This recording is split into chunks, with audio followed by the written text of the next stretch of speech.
Hi, this is Kerry, here with a video review of the Tarot of the Sidhe by Emily Carding. This deck is published by Sidhe and it comes in a very stable box, as you can see, just a lift-off top. And it also comes with quite a thick book, though it is small, the same size as the deck. But it's a very interesting book. It offers us an introduction to the deck itself, how it was created, Emily's perspective on who or what the Sidhe are, and then descriptions of the cards where she gives you a piece of creative writing, I guess you would call it, for each of the majors, as well as keywords, and then notes about how she actually came up with the card and how she created it and what symbolism she put in it and why. For the rest of the deck, the non-majors, so for all the pips, it's much shorter. She just gives a little stanza of verse along with some keywords. So one of the things that she says, which I think is quite interesting, is in a reading you could kind of put the stanzas together to read them as a poem at the same time as you read the card images themselves. So that's what there is there. There's also some spreads, the septagram spread, the hexagram relationship spread, the pentagram career spread, and just a basic description of how to use the cards, as well as a little bit about Emily herself. She's a self-taught artist and a priestess. So, what about the cards? I have mine in this gorgeous bag from Anya M. I'll put the link for that in the comments section.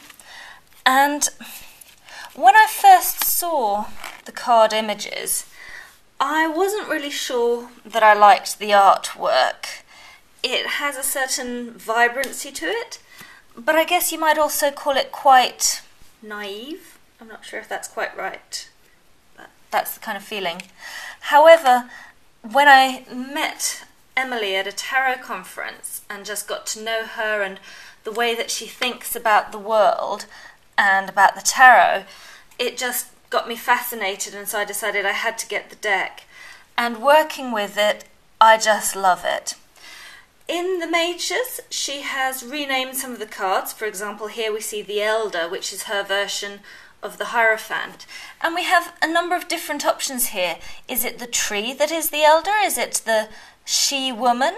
Is it the snake? Or, seeing as they are inviting you to the table of this tree stump, is it you yourself who is the Elder? In each of the cards of the Major Arcana, you have the great glyph of the Sidhe. The reason I chose this bag from Anya M is that she put that same glyph on it. And you also find the glyph on the backs of the cards. Speaking about the cards themselves, the stock is a little bit thick, so you'll see that the whole stack is quite thick, thicker than a low Scarabeo deck. I can't quite hold the whole deck. And I've actually trimmed off the black outside borders. There were equivalent black borders to the top and bottom along the sides, so I trimmed those and cut the corners again because I'm not a big fan of, well, not always not a big fan of black borders, but with these cards in particular, they just didn't do anything for me, and so I decided to chop them off, and I'm very happy with that choice. However, I did leave on the titles and keywords, because especially in the minors, Emily has put a little phrase for each one, and I think these are really very interesting, very charming. So as you can see from these images, the cards, strength is 11, justice is 8. Everyone has their own thoughts and choices on that one. And the cards are very vibrant. They do follow traditional Rider-Waite concepts, but but not Rider-Waite imagery. The imagery, as you can see, is very different. For example, here for the devil we have Pan, but Emily talks about how she sort of renamed it Pan because there are all the positive, lusty aspects to that giving into sensuality or being willing to truly experience sensuality and our senses. The card images are, I would say, very powerful. And I think this deck is especially good for spiritual readings, though it can be used for any kind of reading really. And if you're interested, there are examples of readings both for myself and for other people that you can find on my website, neopaganpriestess.com. So all these images show Emily's perception of the she who she has met in her pathworking experience of life, as well as some of the mages being renamed and as well as them having quite a different symbology on the cards. The suits have been totally renamed. So for example, here we have the warrior and fire. So this is the Ace of Wands, would be the equivalent. And warrior 2. As I say, I love these little phrases that she has for each card that you can see down here. This one is entitled Power Awakes, and you see that sort of sense of crossroads and choices that you would get in the Rider-Waite, but with a very different, more spiritual perspective of this guy in a yoga pose and with dragons blossoming around him and a fiery path. So all of the cards, you can sort of see where the traditional Rider-Waite concept is there in the background, and yet there is also a great possibility for different interpretations based on the little phrases and an intuitive reading of the art itself.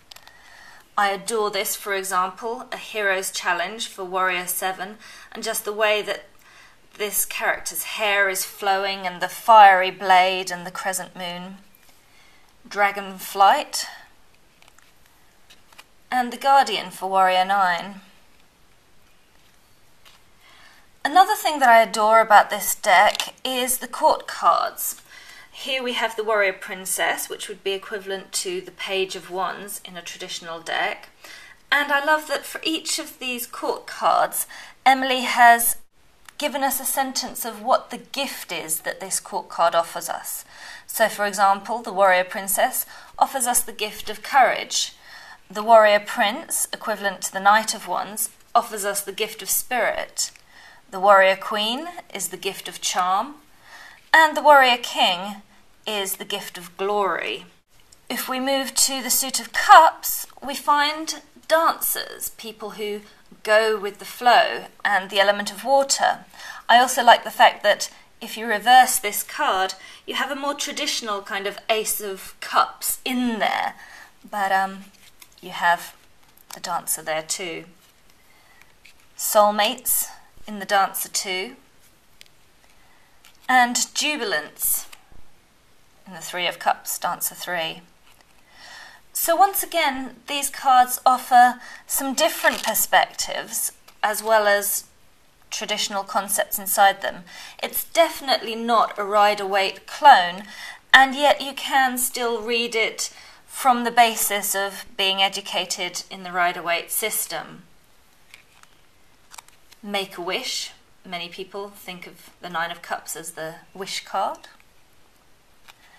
And a less family-based or a less blood family-based Ten of Cups. Here it's not about having a happy family, but about a deep spiritual connection with a group of like-minded beings. Once again with the courts we have Dancer Princess, the gift of expression, the Dancer Prince, gift of passion, Dancer Queen, gift of truth, and the Dancer King, gift of wisdom. The sword suit has been renamed the Dreamer and is the suit of air for Emily. There's a lot of polarity in a lot of her cards. and we still get this sense of pain and heartache in the Three of Swords, Dreamer 3. But these cards aren't all dark. There is happiness as well as discarded hope. I love this version of the Six of Swords, Dreamer 6, where she calls it Insight's Voyage. It's not just about moving on, but about moving on with wisdom. And this is a great Dreamer 8.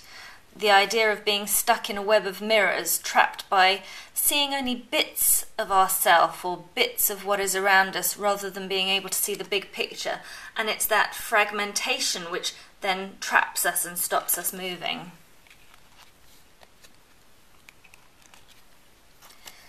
With the courts, the page equivalent, the Dreamer Princess, has the gift of telling.